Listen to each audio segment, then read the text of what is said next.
इंसान बनाने की फैक्ट्री है ये मदरसा, और ये फैक्ट्री आज कमजोर पड़ गई।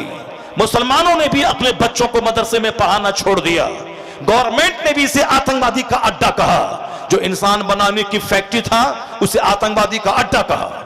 इंसान बनाने की फैक्ट्री आज करा रही है, आज चिल्ला रही है, बच्चे इसके पास नहीं है। वहां जानवर बनाने के लिए वहां दरवाजे एडमिशन क्लोज्ड है, और यहां इंसान बनाने की फैक्ट्री में बच्चे स्टूडेंट नहीं है। से पढ़ के आया घोटालाबाज, जेएनयू से पढ़ के आया घोटालाबाज, दिल्ली यूनिवर्सिटी से पढ़ के आया घोटालाबाज, पीएमसीएस से पढ़ के आया घोटालाबाज, कहीं चारा घोटाला। मैंने कुरान शरीफ की एक आयत पढ़ी है, आपकी तवज्जो, आप लोग उठेंगे तो नहीं, भागेंगे तो नहीं, आप लोग नहीं भागेंगे ना। हाँ, कीमती बातें सुनिए, कुरान और हदीस की बातें सुनिए, अपनी ज़िंदगी को संवारिए और सजाइए। मैं भी स्कूल कॉलेज में पढ़ा हूँ अल्हम्दुलिल्लाह। मैं 400 लड़कों में मैट्रिक में टॉप किया हूँ। मैट्रिक में 400 लड़के हमारे क्लास में थे। अल्हम्दुलिल्लाह मैंने फर्स्ट क्लास पास किया। दाढ़ी उगने वाली थी और टोपी पहनता था। इंटरमीडिएट में पूरी यूनिवर्सिटी में टॉप पोजीशन था मेरा, 10-20 कॉलेज में। अल्हम्दुलिल्लाह दाढ़ी थी, सर पे टोपी थी।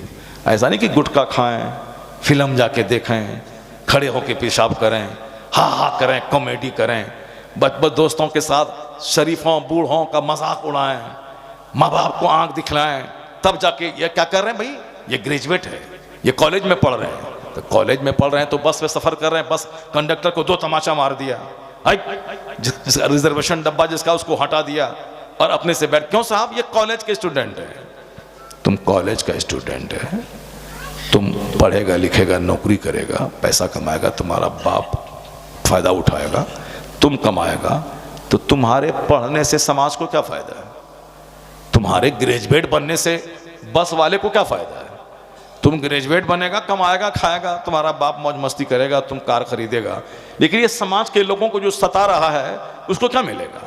ये बस वाले का किराया नहीं दे रहा, उसको क्या मिलेगा? इसीलिए तुम खोंडा, पढ़ने का मतलब खोंडागिर्दी करना। पढ़ने का मतलब ये होता है कि तुम हकदारों को हक दो। अगर कोई किराया नहीं दे रहा है तो तुम उससे लड़ो और कहो किराया देना होगा। क्योंकि बस वाले ने कई लाख में बस खरीदी, उसके 4-5 वर्कर हैं, ड्राइवर है और साहब और दूसरे लोग हैं, पैसा नहीं देगा तो फिर मेंटेन कैसे होगा? अब लोग कहेंगे भाई हाँ ये बंदा तो बड़ी अच्छी बातें बोल रहा है, ये कौन है? पढ़ा लिखा आदमी है, स्कूल कॉलेज में पढ़ रहे हैं, पढ़े लिखों की पहचान है। मगर ये पढ़ा लिखा गोंडा आजकल जो बच्चे स्कूल कॉलेज में पढ़ते हैं, मैं अपनी निगाहों के सामने देखा मुजफ्फरपुर में एक बेचारा अपनी बीवी के साथ सफर कर रहा था। ये 2-4 गोंडे स्कूल में पढ़ने वाले घुसे और जिस सीट पर बैठा हुआ था उसको हटाया, उसको अब वो नहीं हट रहा था तो 2-4 तमाचा मारा, खींच के नीचे उतारा। बीवी बेचारी परेशान हो, बीवी मौजूद है, उनके शौहर को उनके सामने घसीट के ले रहा। उसके बाद मारने के बाद कहता है अगर बीवी तेरे पास नहीं रहती तो और तुमको पीटता मैं। रिजर्वेशन है उसका। ये कौन लोग हैं? एग्जाम देने जा रहे हैं, कंपटीशन का एग्जाम देने जा रहे हैं। आप लोगों का अंदाजा होगा जब कभी कोई एग्जाम होता है पुलिस वाले का या और किसी चीज का, बैंक का, रेलवे का, तो किस कदर हुल्लड़बाजी करके लोग ट्रेन से जाते हैं। अब सब रिजर्वेशन वाले को उठा दिया। क्या करूं, मैं सामने बैठा हुआ था, मैं अगर कुछ बोलूं तो हमसे उलझ जाएगा वो। मैं खामोश रहा, यही सोचता रहा ये स्कूल कॉलेज में पढ़ रहे हैं, ये एग्जाम देने जा रहे हैं, एग्जाम देने जा रहे हैं, क्या दूसरों की सीट पे उसको उठा करके वहां बैठ जाएगा? ये कौन सा इल्म है? उससे बेहतर तो तुम गंवार रहता, जाहिल रहता, हल जोतता, कम से कम ह्यूमैनिटी रहती, मानवता रहती, आदमियत रहती। और तुम पढ़ने लिखने के बाद नौकरी करके पैसा कमा के तुम किसको देगा? समाज को तुमसे फायदा उस वक्त पहुंचेगा जब तू समाज के लिए शुभ चिंतक बन जाएगा, समाज को अपने से फायदा पहुंचाएगा।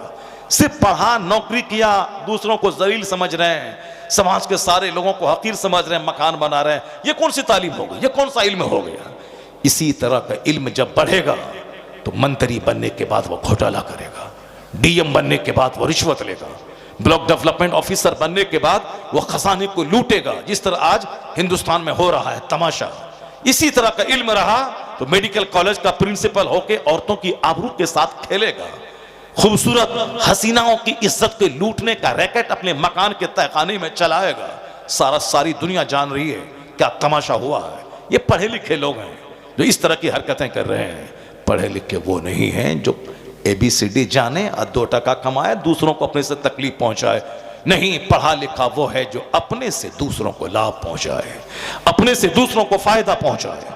मैं पढ़ा हूं समाज को मुझसे फायदा मिले, समाज को मुझसे रोशनी मिले।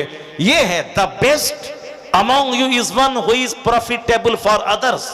तुम्हें सबसे अच्छा वो है जो दूसरों के लिए लाभदायक हो, हानिकारक न हो, जो दूसरों के लिए प्रॉफिटेबल हो।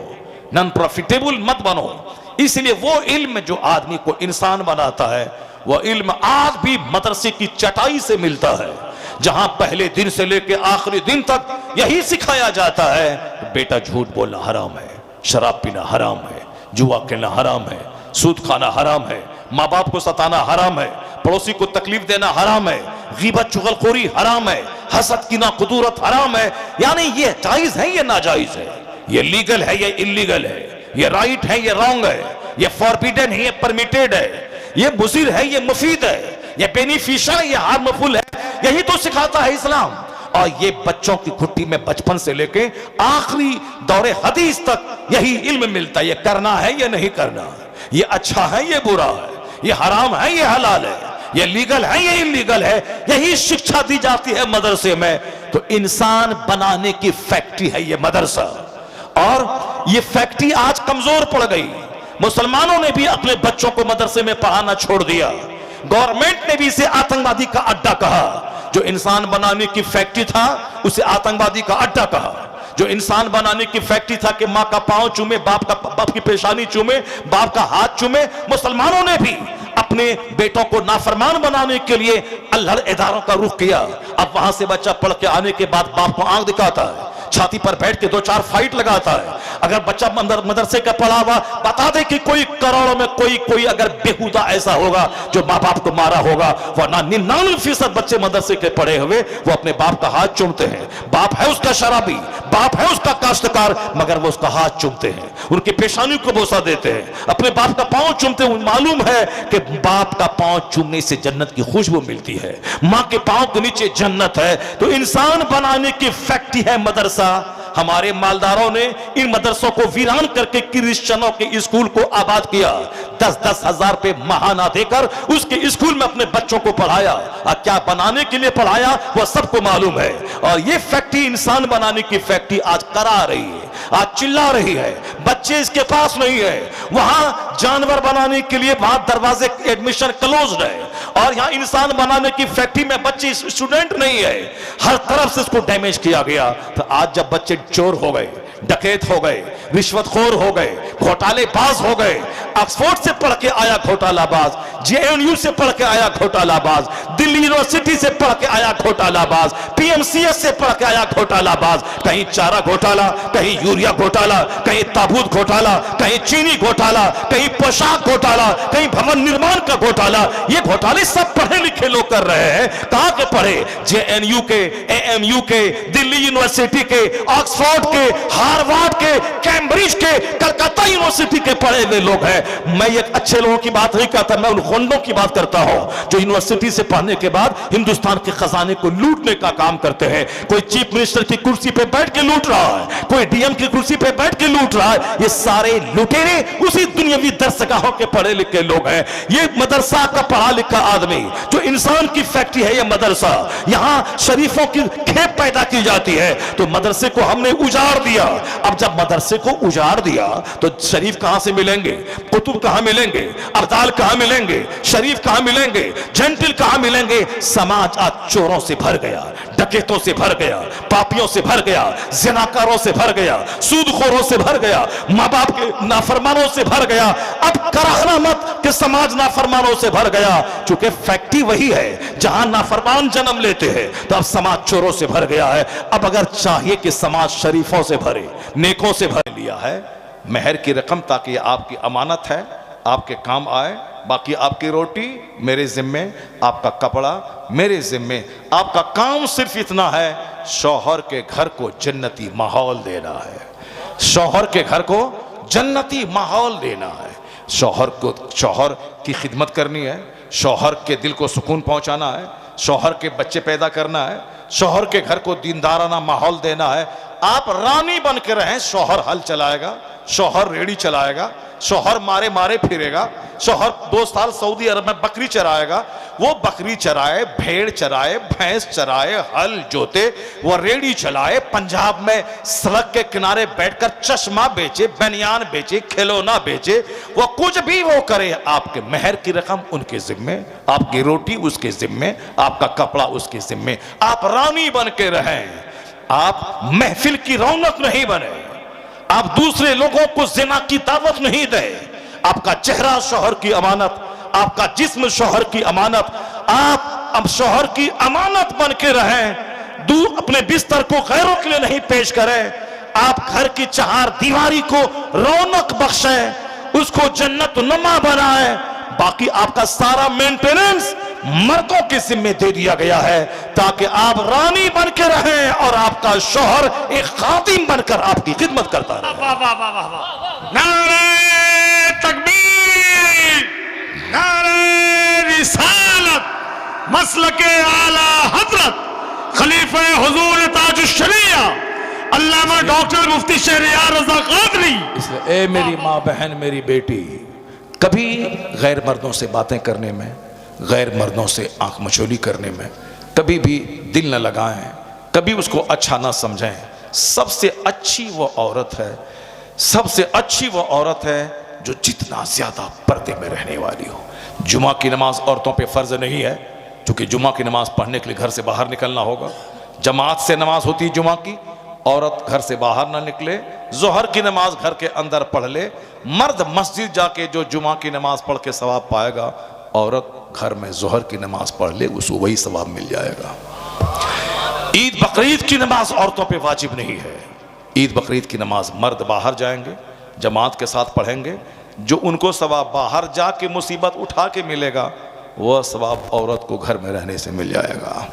चूँकि जमात में नमाज पढ़ने से ज़्यादा बेहतर है औरतों का तन्हा पढ़ना। मस्जिद में नमाज पढ़ने से बेहतर है घर में पढ़ना। आंगन में नमाज पढ़ने से बेहतर है उसारे पे पढ़ना, दालान से बेहतर है कि अंदर घर में पढ़ना। अंदर बीच घर में पढ़ने से बेहतर है कोने में। जितना ज़्यादा पर्दा हो उतना ही ज़्यादा बेहतर है घर के लिए, समाज के लिए, औरतों के लिए। जब आका अलैहिस्सलाम ने पर्दे का हुक्म दिया, औरतें जो बीच में चलती थीं, सरकार ने कहा कि किनारे चलें, अगर घर से बाहर निकलना ही पड़े मजबूरन तो किनारे चलें। तो आया है किताब में कि औरतें इस फरमान के बाद इस कदर दीवार से लग के चलने लगी कि उनका कपड़ा दीवार में लग जाता था। ये हया का आलम है। औरतें जब पर्दे में रहती हैं तो बारिश होती है, औरतें जब पर्दे में रहती हैं तो रोज़ी में बरकत होती है, औरतें जब पर्दे में रहती हैं तो बदकारियाँ नहीं होती है। तो अल्लाह माफ़। दिल्ली में कहत छाया, बारिश रुक गई, सारे मुसलमान जमा हुए और बारिश के लिए नमाज इस्तिस्का अदा की। अभी ये मोबाइल, इंस्टाग्राम, फेसबुक के ज़माने में नमाज इस्तिस्का का ख्याल किसको है?